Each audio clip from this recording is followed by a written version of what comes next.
जैसा कि हम सब जानते हैं कि श्राद्ध चल रहे हैं, क्या गुरमत के अनुसार अपने पितरों का श्राद्ध कराना चाहिए? आज हम इस सवाल का जवाब श्री गुरु ग्रंथ साहिब जी में से जानेंगे और साथ ही में गुरु नानक देव जी की एक साखी भी सुनेंगे।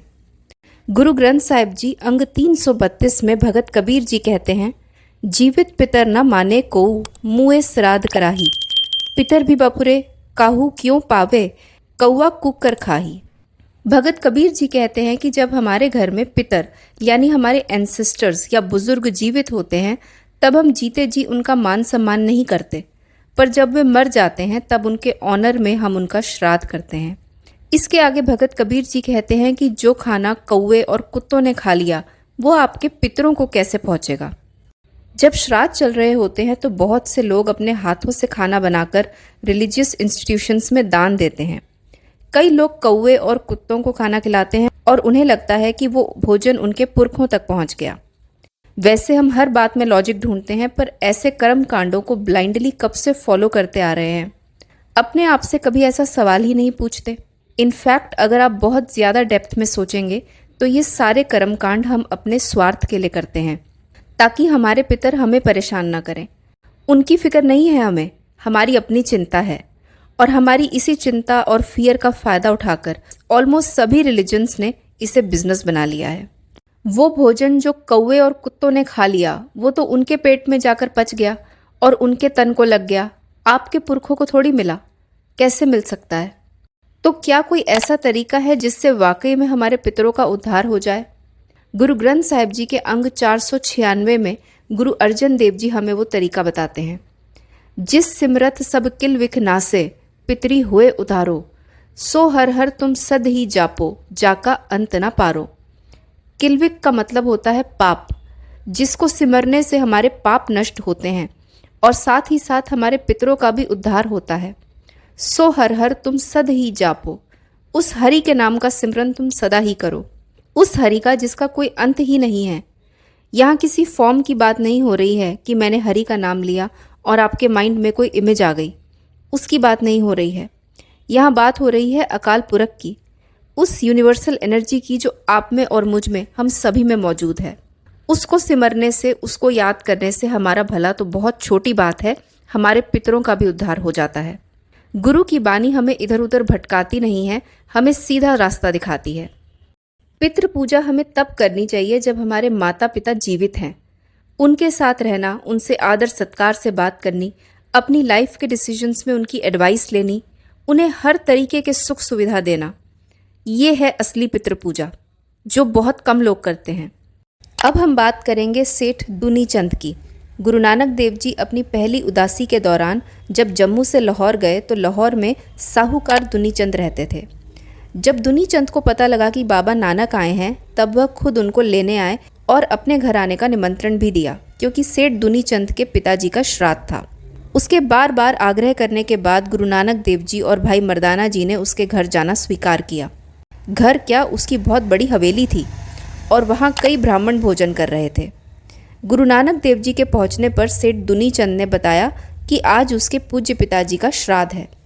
इतना कहकर गुरु नानक देव जी दुनी चंद से कहने लगे कि क्या तुम्हें पूरा भरोसा है कि जितना भी तुमने दान दिया, भोजन खिलाया, ये सब वस्तुएं तुम्हारे पिताजी को मिले हैं? दुनी चंद ने कहा कि पंडितों ने मुझे आश्वासन दिया है कि अगले 1 साल तक उन्हें कोई तकलीफ नहीं होगी। तब गुरु नानक देव जी ने दुनी चंद से कहा कि क्या इस लोक की वस्तु परलोक में पहुंच सकती है? जब एक शरीर ने प्राण त्याग दिए तो उसे इन वस्तुओं की क्या ज़रूरत है? ये सुनकर दुनी चंद ने पूछा कि इसका मतलब श्राद्ध करना और दान देना, इन सब का कोई फ़ायदा नहीं? गुरु नानक देव जी ने कहा, बिल्कुल व्यर्थ। तुम्हारे पिताजी को मनुष्य शरीर त्यागने के बाद एक भेड़िए की जून प्राप्त हुई है और वह भेड़िया पिछले 3 दिनों से भोजन की तलाश में जंगल में इधर उधर भटक रहा है।